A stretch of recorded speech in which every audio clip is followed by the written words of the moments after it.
3, 2, 1. The world is under the control of evil forces. Only by separating from them can we ascend. March 1997. A quiet mansion in the affluent neighborhood of Rancho Santa Fe, California. Inside, a group gathers in an unusually calm manner. To any outsider looking in, nothing about this house seems extraordinary, but inside, dozens of people genuinely believe they are preparing for something far greater than ordinary life.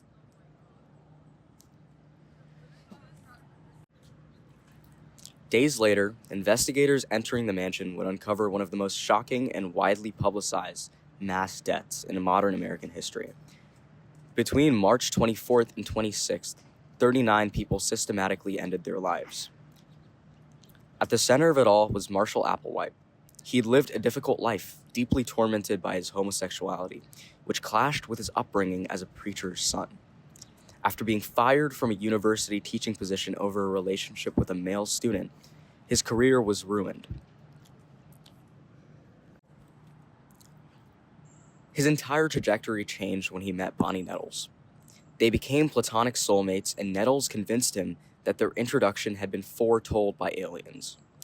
Eventually, they concluded that they were chosen to fulfill biblical prophecies, believing Applewhite contained the soul of Jesus, and Nettles contained the soul of God the Father.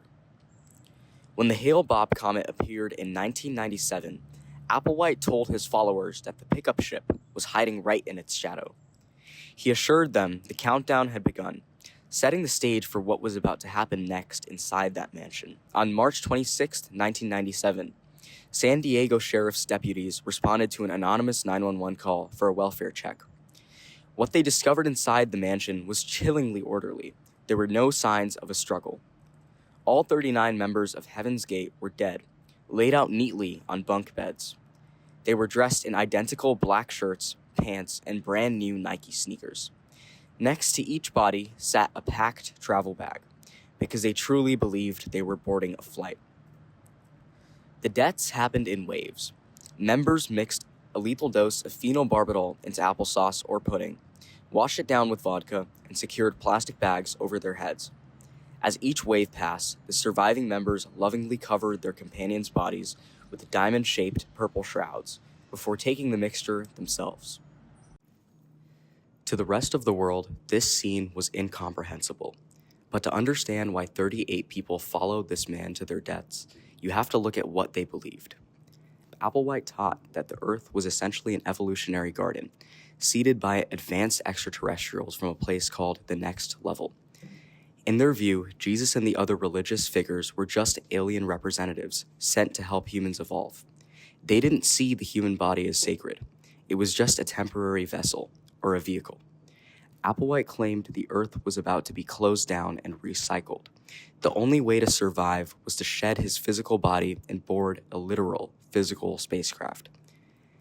Because the Next Level was a genderless, desire-free utopia, members lived in a highly structured routine. They wore identical loose clothing, sported matching bowl cuts, and some of the men, including Applewhite, underwent voluntary castration to eliminate human urge. They even carried an exact $5 bill and 4 quarters in their pockets, just in case they needed currency on their journey. The news sent a shockwave through the country. Satellite trucks lined residential streets, and international reporters descended on the quiet, affluent community as the story quickly drew global media attention. In the months that followed, the tragedy continued. 2 former members attempted suicide in a hotel in May, in the same manner, one of whom died, and another former member killed himself in February 1998, his body found carrying a $5 bill and 4 quarters in his pocket, with a note reading, "Do not resuscitate." The street where the house stood was eventually renamed by local residents who wanted to shed the location's stigma. The group's use of the internet to spread their beliefs also sparked broader concerns about the web as a vehicle for dangerous ideologies, with much of their growth coming from the use of it. The Heaven's Gate incident remains the largest mass suicide on U.S. soil and serves as an extreme example of cult indoctrination. Their official website is still up.